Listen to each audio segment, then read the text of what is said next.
ঝুঁকি জেনেও এরা কেন যে এভাবে জার্নি করে আসলে আমার মাথায় আসে না। একটু লক্ষ্য করুন দেখেন। এখানে ২ জন লোক আছে, একজন মেয়ে, একজন ছেলে। ২ জনের কানে হেডফোন। সেটা বড় কথা না।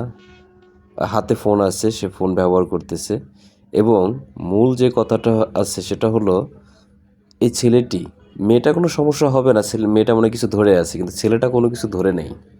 সে শুধু পাশে রেলিংয়ের উপরে বসে আছে। যদি কোনো কারণে এই গাড়িটা হার্ড ব্রেক করে তাহলে ও সাথে সাথে পড়ে যাবে এখান থেকে পড়ে গিয়ে নিশ্চিত এখানে অ্যাক্সিডেন্ট হতে পারে।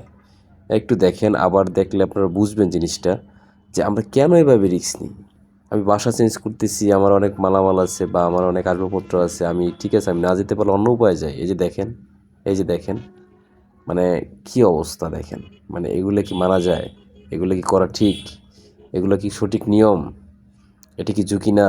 এখান থেকে পড়ে যেতে পারে না? অ্যাক্সিডেন্ট হতে পারে না?